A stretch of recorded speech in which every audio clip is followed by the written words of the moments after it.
Hi, good evening. How are you guys doing? It's Friday, the weekend, and I think you're looking forward to relaxing this weekend. Welcome to the early show with Lata Srinivasan. Hi, Shilpa. Thank you for joining in so diligently from Indonesia. There are a lot of people who join in regularly, and thank you so much for all of them, to all of them, sorry, for just joining in these lives so regularly. That's really sweet of y'all. As you know, I've been speaking to numerous people from the film industry, the Hindi film industry, the Tamil film industry, and also directors, actors, celebrities, authors, very renowned authors, some politicians. So it's like chefs. It's great to speak to such a diverse range of people who are doing so well in their fields, and especially during this lockdown.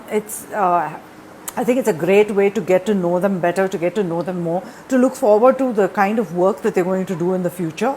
And hopefully this the COVID pandemic will start easing down and help us get out of our houses soon, and back to the theaters and back to whatever we love doing most. So today who I have is a director, Ashwin Saravanan. He's a well-known Tamil filmmaker. He started with Maya in 2015 with Nayanthara, lady superstar Nayanthara. It was a horror film produced by Dream Warriors. Fabulous film. Went on to become a super hit, and Ashwin Saravanan, of course, arrived on the scene in Kollywood. So I'm just going live with him, and it's going to be an interesting conversation, I think, because he's 3 films old, young guy from the IT field. Hi, Ashwin. Hi. How are you? I'm good. How are you? I'm good. I'm good. Can you hear me? Yes, loud and clear. Okay, super. Firstly, thank you so much for joining me in this conversation. And of course, congratulations on the success of your films. You've been doing quite well. As I was telling those who have joined in, you started off with Maya in 2015. And the second film was, just tell me, huh? Iravaka. Iravaka. Yeah. I always get the name a little thing, though I'm Tamilian. And I should be ashamed to say that. But the third film, of course, again with Tapsi Pannu last year, which came out, Game Over. Tamil Telugu, and was also presented in Hindi by Anurag Kashyap. So you moved into the Hindi film space as well, which is fantastic. So just going back a little, ungalோட first film Maya became a super hit, right? அதுக்கப்புறம் did you think you'll have a queue of producers in front of your house and you'll be signing lots of films, and did that really happen with you? See, when I finished my first film, I really didn't think that it'll do well. I was just glad that I finished the film. And I didn't have any expectations as to how it will perform in the box office, because it was overwhelming for me to just finish it, just to touch the finish line, because I've been trying hard for so long. So finally we get to the end. I was just relieved that the film was done.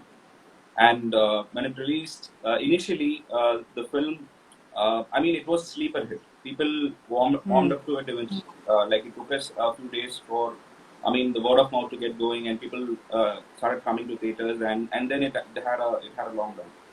And I actually, when the film started doing well, when people started saying nice things about the film, I started expecting, okay, this is going to make my process easier. It's going to make the process of making the next film easier.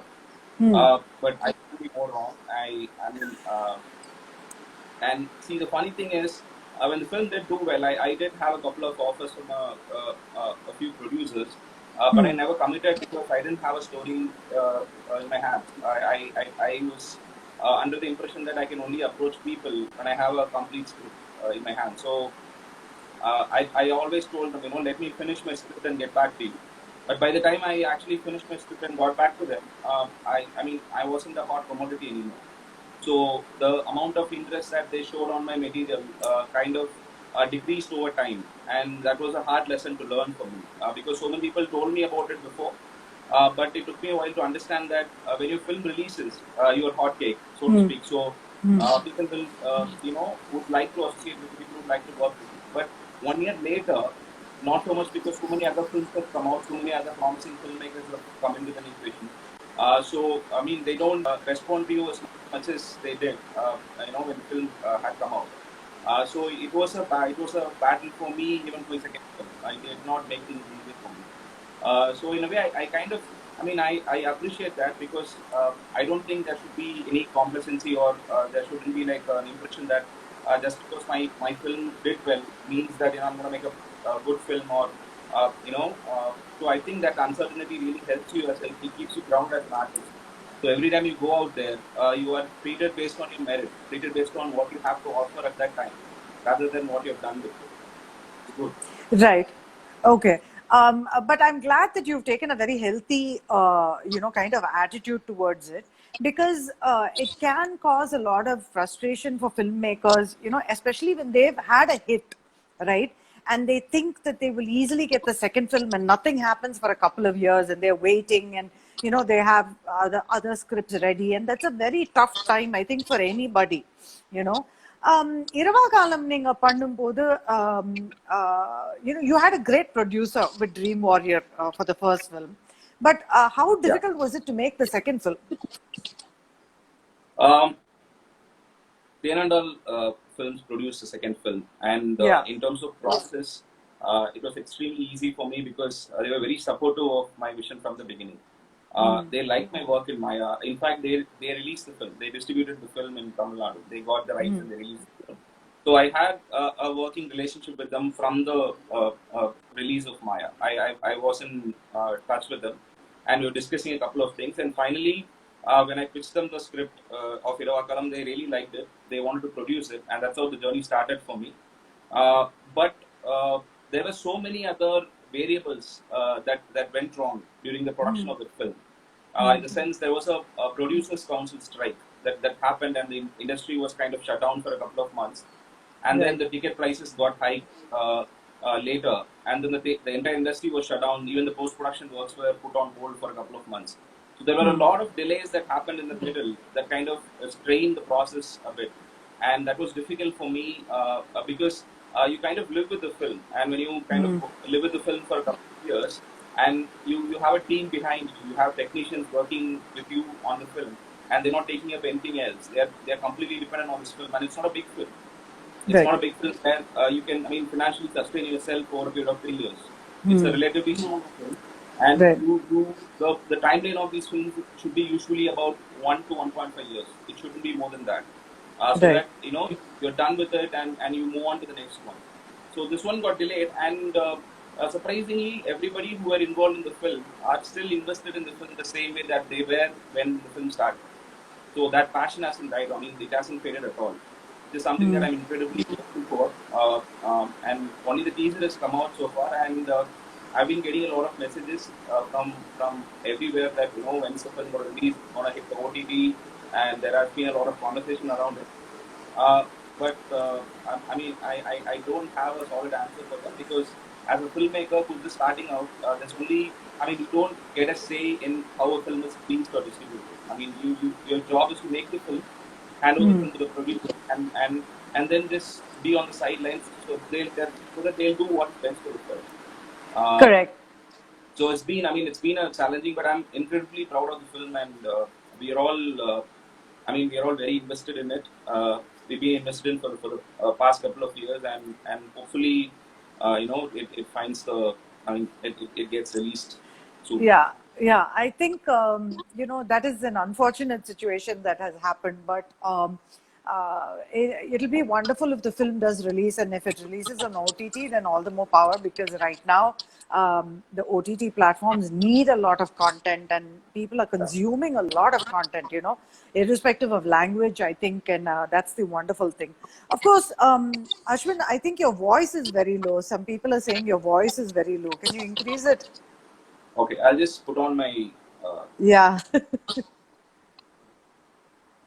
Can you hear me?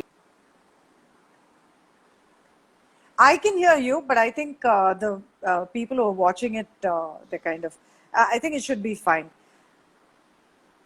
Okay. Yeah. So coming to your third film, again, you had a very good producer. You worked with Shashikant, I think, right?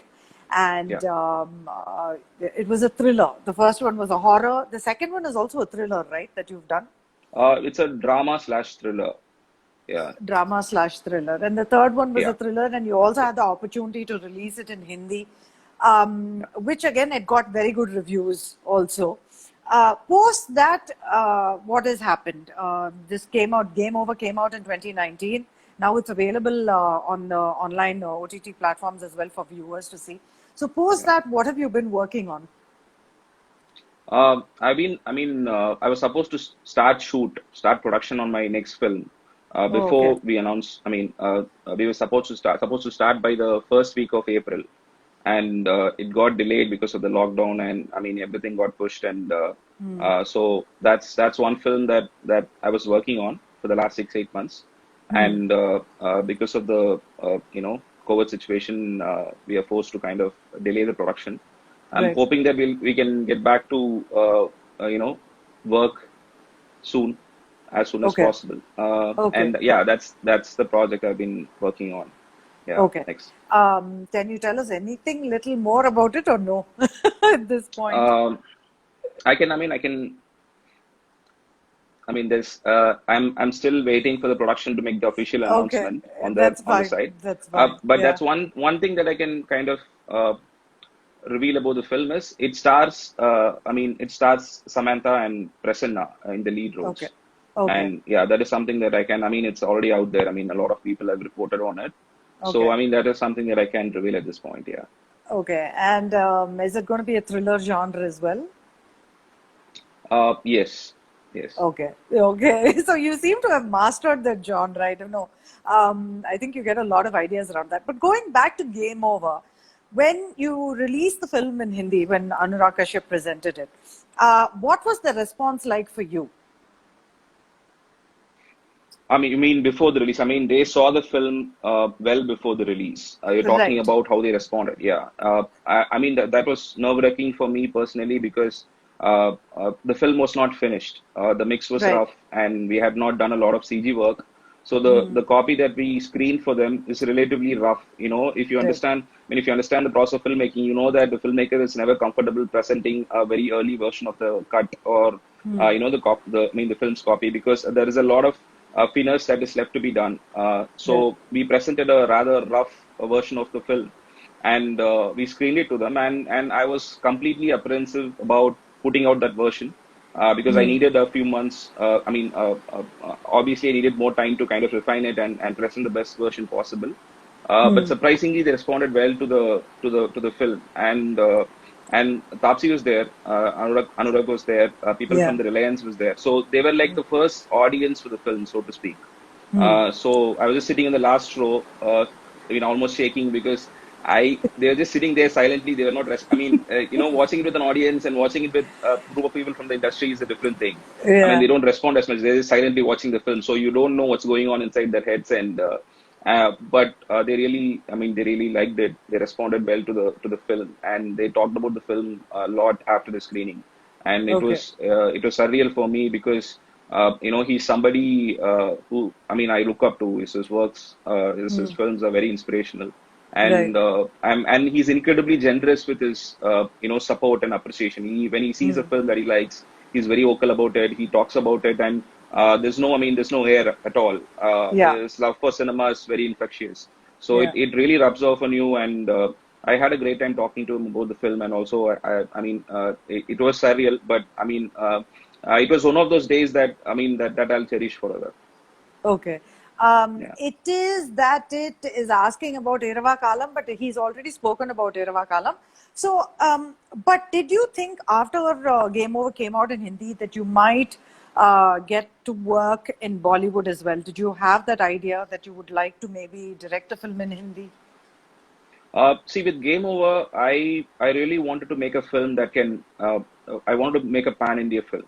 In the sense, I wanted an actor who can represent the length and breadth of the country, and it is a very universal film Right. where anybody can watch it and kind of understand it and relate to it, and I want to make a film like that, and I've always been interested in making films which are universal, which anybody can, because in thrillers you have this incredible advantage of reaching out to a wider audience because Right. everybody responds.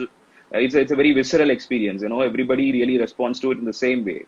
It Hmm. either works or it doesn't. Right. So my idea was always to make an Indian film for that subject matter. For me, it always comes down to the way I mean make films is if I'm excited by the idea, and if the idea can kind of stay with me for a while, and I feel compelled to develop it or tell the story, then Hmm. I figure out the best way possible. Because I mean, I really don't think about whether I should make it a Hindi film or a Tamil film. For me, the priority is to tell the best story possible, and also on the way figure out which is the best platform to do this, and which is the best language. I mean, which is the best way to tell the story. If Right. I need to make it as a Malayalam film, I'll definitely go back and do it as a Malayalam film. And if it Hmm. needs an Indian, I mean, that kind of a scale, I'll Hmm. definitely go for it. But I tend not to think about the languages and the scope of the film when I'm actually writing it. Once I'm Okay. done with it, then I start thinking about how do I mount it and how do I kind of design the film in such a way that it can reach the maximum people. Right. Now, your background is IT, right? You were a software professional? No, I don't think I can say that because I was a trainee for 3 months. So if Okay. I say I'm a software professional, then a lot of people will be really offended. So Okay. Okay. technically, no. So Yeah. technically, no, but you were educated in that space, if I can say Yes. that. Yes. Okay. Yeah. But so how did this love for filmmaking come and and your career here suddenly took off? How did that happen?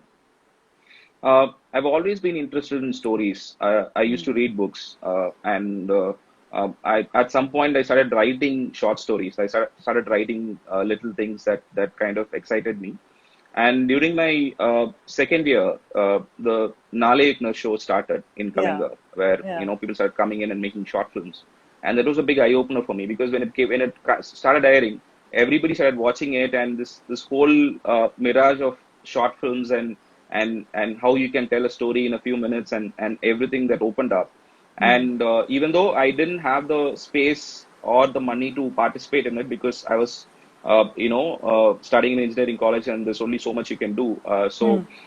I was incredibly fascinated with the idea of telling the story in a visual medium.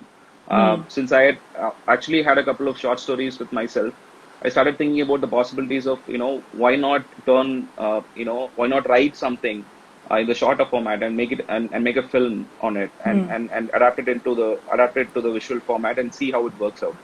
So that's how it started for me. Hmm. And unfortunately, I ended up making a couple of very amateur short films Okay. that I don't think anybody should see. But I mean, it was kind of my film school. I mean, I learned a lot making Okay. mistakes in those short films, and I mean that's the way to do it. So for me, I used to shoot with handycams and basic cameras, and I used to edit it with my friends, and I used Yeah. to put some music together, and I used to gather them in a room and get a response.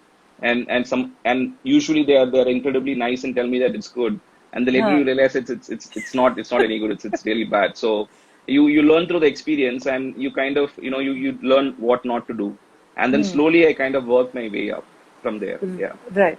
But were you ever an AD with anybody? No, I never worked as an Yeah, assistant yeah. writer for So anybody. you did. I mean, your Maya was your first directorial thing, right? You Yeah. came directly. Yeah. But were you apprehensive at that point? I mean, firstly, you were the director, which you've never done before, and secondly, you were working with Nayantara, who's the lady superstar she's referred to, very experienced, very talented, seasoned. Yeah. Were there any apprehensions at all when the first day on set or even otherwise? Um, See, the way I see it, there are two aspects to filmmaking. One is the technical part, where you have to understand the aspects of the molecular aspects of filmmaking, so that you know how to stage a scene, you know how to get the performances from actors.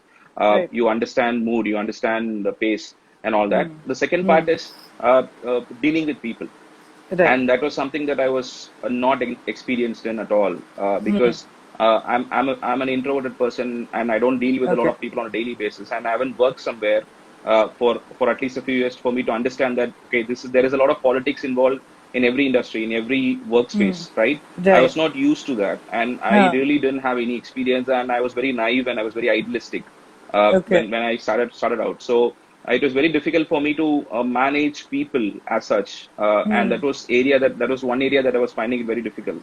And for Oh. me, getting what I wanted was not hard, because I worked with the best of best.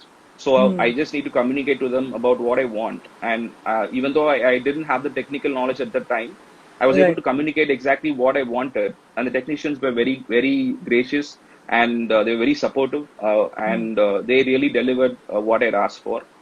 With respect to dealing with people behind the screen, that I kind of stumbled and fell down, and I learned my way up. It took me some time, Right. because in show business, the way people are dealt with is a little different from how you would, I mean, normally work in an IT Yeah. industry or something like that. And when Yeah. you are really young, and when you're starting out and you're making a film, and when you are calling the shots, it can become a little difficult, because people should really trust you. People should really respect you, Yeah. despite your age, despite everything else, despite the lack of experience. They Yeah. need to trust you. So that took me some time to get used to. But it was a very good learning experience for me. I would say that Maya taught me everything that I needed to know for me to start having it was like a trial ground for me. It was like a training ground for me, in a way. Right. Yeah. But by the third film, of course, I think, you kind of settled down, you understood things, and, that because it was what, 4 years, right, in the industry, Yeah. or Yeah. 5 years in the industry. Yeah. Um, uh, th- as an aspiring filmmaker, did you, like, even as far as your stories go, right? You first wrote a horror, and then you're kind of, you like the thriller genre a lot. What inspires you creatively, number one? And do you always want to, focus only on the thriller genre? Is that what you think you're good at? Um, I mean, the best way to describe my process is to, I mean, I get ideas. I get Right. certain ideas that are exciting for me, that speak to me, which deals with subject matter that are very personal to me. So as soon as the idea starts sinking in, and I kind of sit with the idea for a couple of months, I don't write immediately. I kind of let the idea. There's a gestation period to it, so to speak. Right. Okay. So when I eventually start developing the idea, I'm not really thinking of genre. I'm really going in the direction that the idea is taking me. So I develop it in the best way possible, and in the process, I discover the film and also discover the genre of the film. Right. And I think I have a natural inclination towards thrillers, because I enjoy watching them. And when I was writing Maya, I was watching a lot of thrillers to understand them. I was watching both the good ones and the bad ones, and I was doing a lot of case studies. So I understood the film language of such films, and how they're constructed, and how they're very similar to comedy films, in a way that when a joke works, you get an instant response. Everybody reacts at the same moment. In thrillers, Right. it's exactly the same. When you deliver a scare, everybody responds. If they don't, if a couple of them don't, then it's not working anymore. Like, it's a very you can see it there. You can see if a thriller is working or not. If people Right. are talking, if they are kind of fidgeting around with their phones, then you understand that it's not working anymore. So for me, that's very compelling. Holding people's attention, and dictating how they should feel, and putting them through a roller coaster of an experience. That's something that's very interesting to me. So I think I also have ideas in other genres, and I'm trying to pursue them. Um, but the genre doesn't come to me very early in the process. It takes me a while Okay. to kind of understand the nature of the film, the whole the soul of the film, if you can say that. It takes me a while to understand that, and once I do, then I start pursuing it as a genre piece. Yeah. Right. Okay. Somebody's asking how Nayantara treated you since you were a newcomer. Uh, See, one of the surprising things about working with her was I was very apprehensive to approach her, because I naturally assume that she will not play. She will not play the role of. I mean, play the role of a mother. I mean, I thought that she will not play mother to a kid.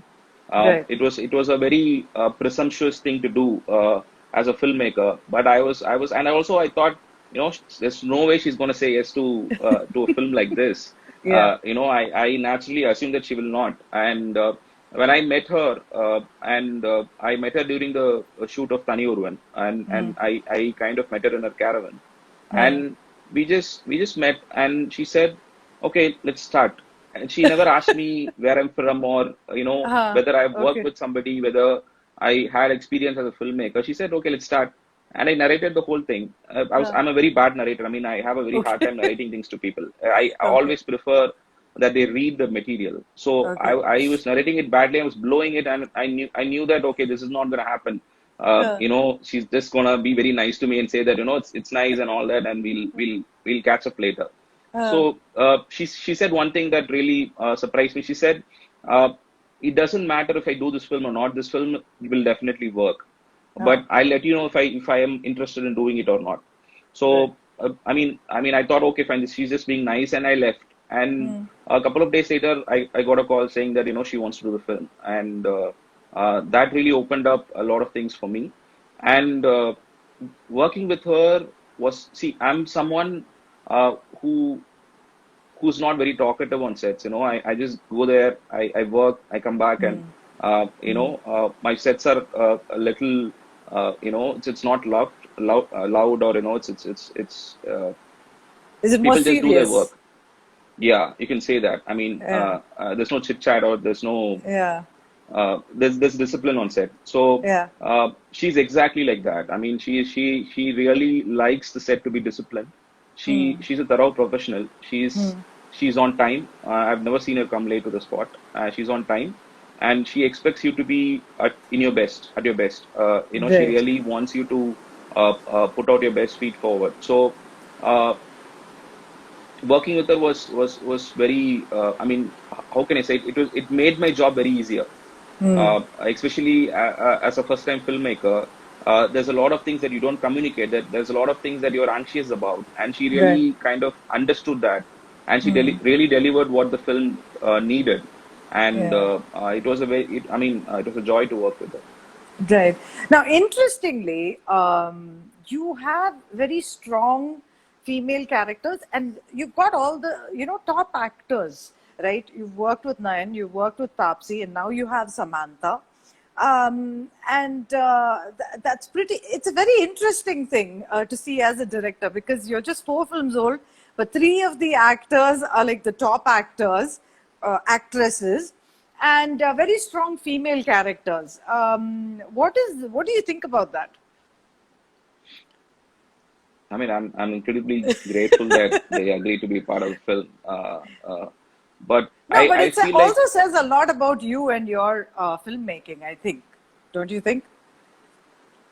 because I mean, I feel like, they are responding to the material than what I do as a director. I mean, all these people are not working with me because I made Maya, or Game Over. Right. I think they are working with me because they are responding to the material at that time, and if it really excites them, they take it up.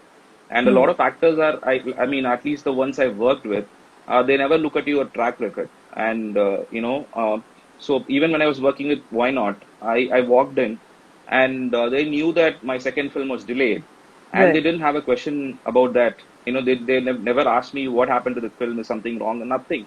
They just treated me fair, and they said, "We like this material, let us do it," and that's it. And there's no conversation about what happened before. And I mean, what I mean to say is, they were not working with the director of Maya. They were working with Ashwin, who's offering them Game Over. That's it.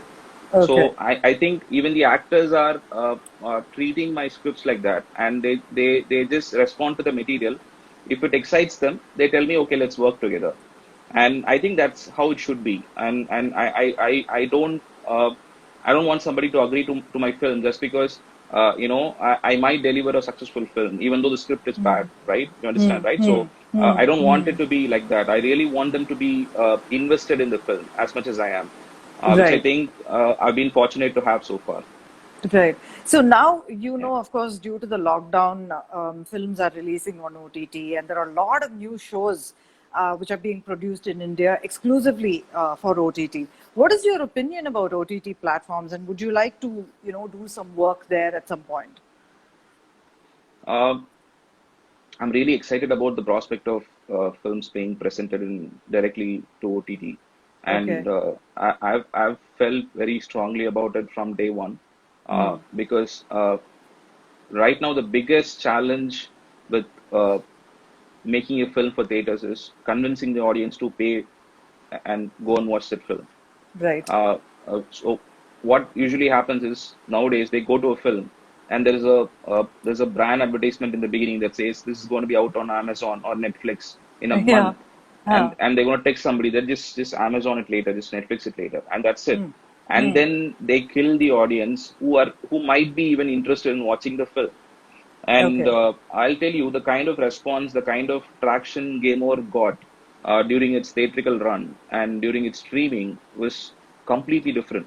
It was as if the film actually released when it came out on Netflix. I got so many messages. I got, so many people talking about the film, and I was extremely happy. I mean, it was like a theatrical release for me. So it started. I started thinking. It really comes down to the nature of the film.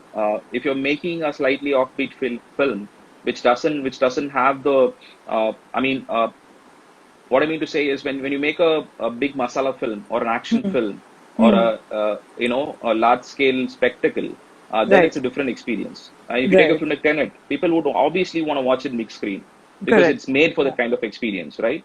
So, but I make relatively smaller, more cerebral films in a way.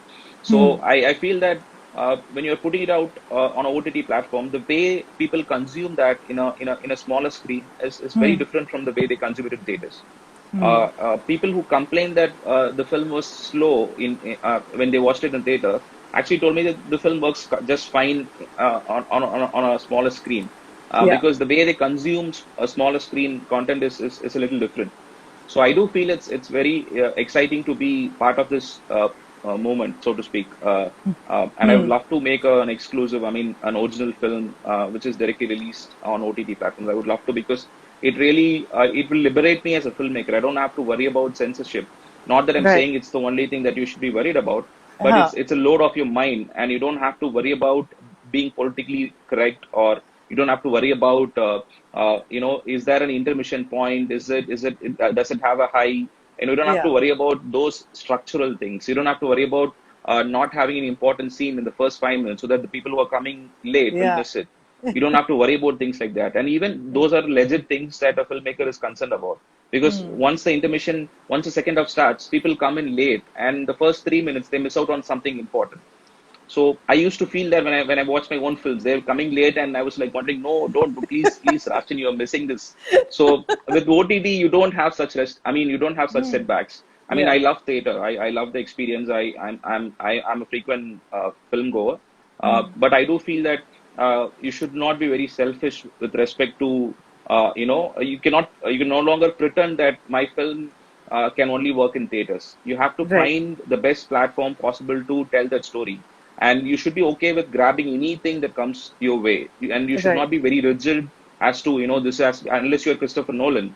There's no way that you're going to get what you need. I guess for me it's very exciting. I mean, I really look forward to working with platforms to create more content.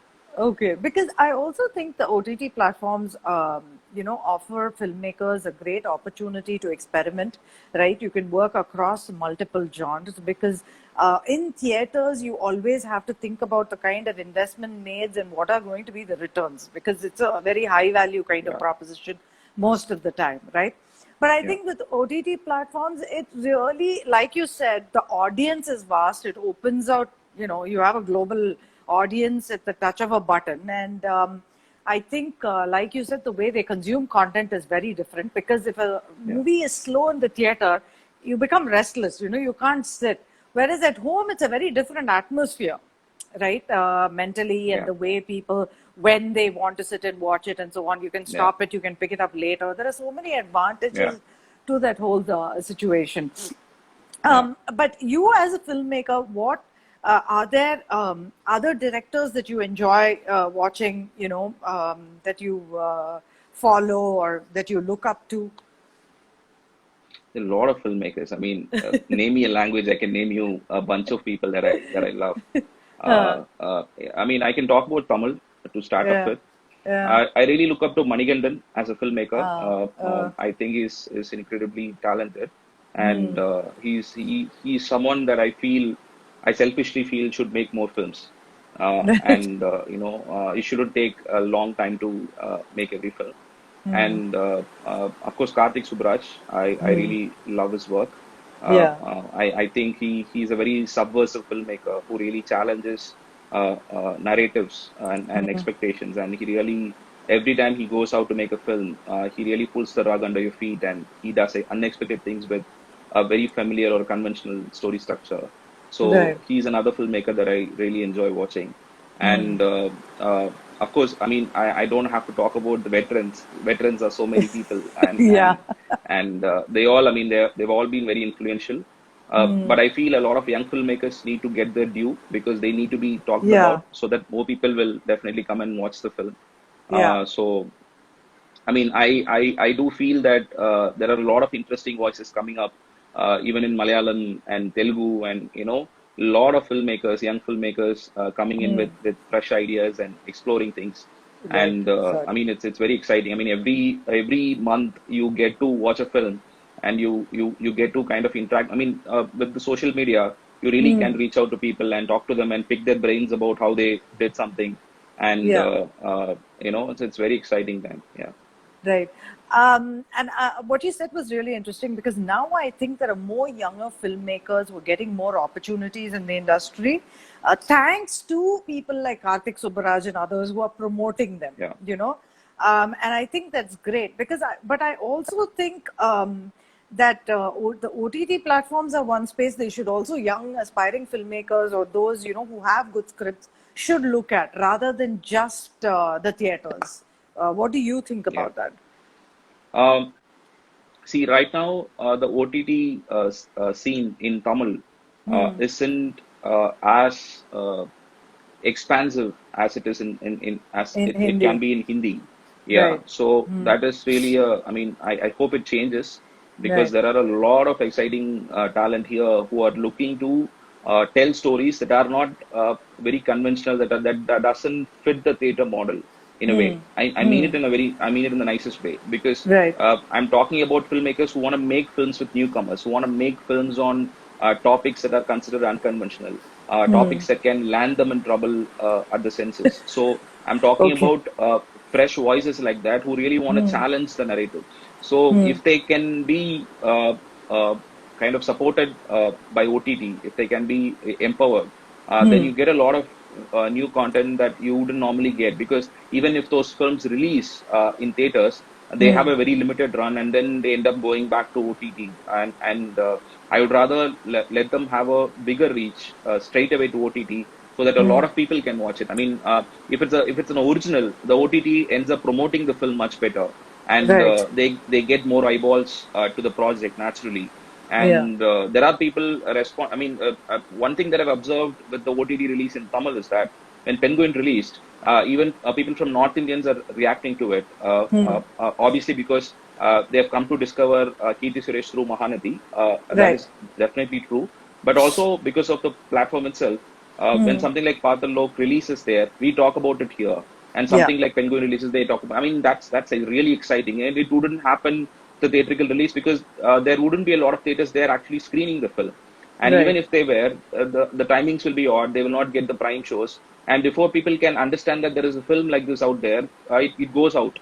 Right. It gets taken out of the theater. So Right. I feel this is a great way. I mean, I really hope a lot of veterans, at least in Tamil industry, start backing up, start presenting like what Anurag does. Right, he Hmm. presents a lot of young filmmakers' content so that it Right. has its brand value. At the Hmm. same time, he gets more eyeballs to the film. So I Right. feel like veterans can really consider presenting a lot of newer films to OTT platforms so that the OTT starts investing in fresh voices in Tamil, especially, Right. which I'm hoping will happen soon. Yeah, even I hope that it really happens soon. And my last question to you, Ashwin, would be what is your advice to aspiring filmmakers? You were lucky, you got great breaks, but it doesn't happen to everybody. So, what would your advice be? It's a very tricky question because I don't think I've done enough to actually. I mean, I'll share what worked for me, Yeah. which I'm hoping that will help people. Huh. What really worked for me was writing my own script. Okay. Because if you're starting out as a filmmaker, if you don't have a script, it's incredibly rare to walk into a production company and say that I don't have a script, but I'm a good director. Can you just hand over some material for me so that I can direct it? No, it doesn't happen. Right. It rarely does. So I feel like you have to write your own script for Hmm. you to actually direct or increase your chances of landing a film deal. Right. So another thing that is incredibly important is when you're working on the script, just work on the script. You don't have to worry about how you're going to direct it, which actors you're going to get, Uh, and whether this is. Just don't put the results over the process. Just focus on the writing process alone, and just be the writer. It's very right. hard to be the writer because a writer is Hmm. locked inside a room. He doesn't talk to.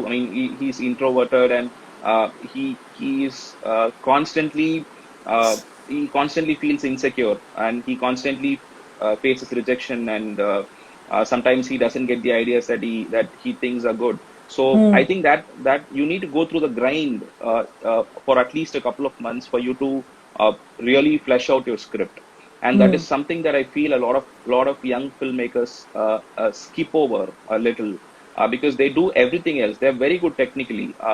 They understand filmmaking. They really they have a very unique voice. But when it comes to writing, they really don't sit down and write, and it's a very menial Okay. job. It's not a very fancy thing. I mean, people can romanticize writing, but it's real hard work. I mean, some days you don't even get anything out, and you really feel like a failure often. Like every day, you there is a only when inspiration strikes you, you feel good about yourself as a writer. When it doesn't, you really feel anxious and wonder whether you're doing the right thing. So Right. I think you need to get through that phase and really concentrate on the script and focus on writing the best script you can, and then worry about making the film, and then worry about how am I going to do it. And Right. I think that's something that really worked for me every single time, Huh. because even if people don't want to work with you, even if people hate your guts, people hate how you are as a person, they don't like your uh, whatever it is that they don't like about you. If your material is so good, they can't resist but work with you. Like, they have to work with you because there isn't a lot of good material out there. There aren't a lot of good scripts out there. So if you have something that's incredibly engaging and something that has a lot of potential, people will definitely work with you. Right. They'll put up with you rather. So I think your best chances of landing a film is Huh. to write the best script that you can, which has Right. worked in my case, and I'm hoping that will work for everybody else too. Yeah, so director Bharat Neelakantan is like saying எல்லாருமே நீங்க luckyன்னு சொன்னீங்க because I thought he was lucky as well because when you've not had when you've never worked as an AD, when you've never done any of that, right, and you write a good script and you get an opportunity to directly make the film, then I think that's brilliant. Which is why I said more youngsters, more people coming into the industry are getting that opportunity, and it's great. But is there anything, my final question, is there anything you're doing to help promote talent as well at a personal level? See, when I watch a good film, Uh, I try as much as possible to tell people about it. I obviously post my opinion on the film on social media. Some people have discovered a lot of relatively unknown films, and I actually call people. I saw a film called Nazir recently. It was part of We Are One film festival that YouTube Yeah, was yeah. hosting. Huh. So I saw that film. I absolutely loved it. And as soon as the film got over, I called some of my close friends. I said, you have to watch this film," and I forced them to watch the film. And since it was available only for 24 hours, I had to call a lot of people. I had to kind of Okay. force them to really watch it. And Huh. I take great pride in sharing good films with my friends and discuss. I really relish the discussions that come after watching the film, and I enjoy that. So I try as much as possible to do that. And in this industry, it takes a lot to promote others' work. I That's feel true. like Yeah. because Yeah. the when Maya released, it's very it might be very surprising, but I really did not get any calls from the industry people when the film released. Really? There was just one, yeah, there was just one person who called me. There was just Huh. one person who called me, which is Vinit Srinivasan, who's Huh. a filmmaker, artist in Malayalam. Yeah. So he Yeah. called me. He talked Hmm. about the film for at least half an hour. He was talking about how did you manage to do a film in this budget and how did you manage to make it look like good. And I was very happy to discuss the film with him. And I Huh. really didn't get any calls from the industry. And even for Game Over, there wasn't a lot of calls that came. So Okay. I kind of understood that it's different here. It's I mean when I mean I'm not saying that I mean people should really acknowledge when you're doing work, but Right. it really helps. It really helps. And even when they don't feel strongly about the film, they can still pick up the phone and tell you that I saw a film, I like this, I didn't like this. Right. So you just feel like you are part of the community. And I feel like Right. sometimes I've done it too. I mean, I've seen a good film and I haven't. I mean, I used to be like that. I used to be very introverted, so I don't talk about it. Now I'm really pushing myself to reach out to people and telling them, you did a good job. I mean, I'm inspired by your work. And I think that is something that a lot of people should do because I mean, it doesn't really matter how much money the film makes. At the end of Right. the day, if your peers really respect your work and you have a sense of community within your own profession, it really enriches you as an artist, and you feel like you belong. And I think that's incredibly important. Yeah, that was a fantastic thought, Ashwin. I really think what you're saying is right, and I'm surprised that it doesn't happen, here in the Tamil film industry because I know some directors, not in Chennai, who actually make it a point to, speak to new upcoming filmmakers and discuss films and so on and so forth. Thank you so much for chatting with me. This was a Thank you. very engaging conversation. Thanks, Sheera, for that. I think Sheera is a very big fan of yours also. She's an actress. Thank you so much for joining me. And one thing I must say is that you're extremely lucid in your thoughts, and it's very refreshing because you're very clear about what you want and what you think and the way you feel. And I don't see that with a lot of people that I have conversations with, even within the film industry. And it's really refreshing to see that. So thank you so much. Thank you, Bharat. Thanks, Bharat. Bharat Thank is you. saying, you know Bharat, I'm presuming. Yes, I actually did my first live session with Bharat. He opened me up to Okay. this whole Instagram live, and Okay. I really had a nice time talking to him. Yeah. Okay, great. So I chatted with Bharat as Thank you well. so much. So It's a that's pleasure, talking to you. thanks, Ashwin. All the best, and Thank we're you. looking forward to your next film as well. So all the best. Thank you. Thank you. Thanks. Bye. Bye. Bye.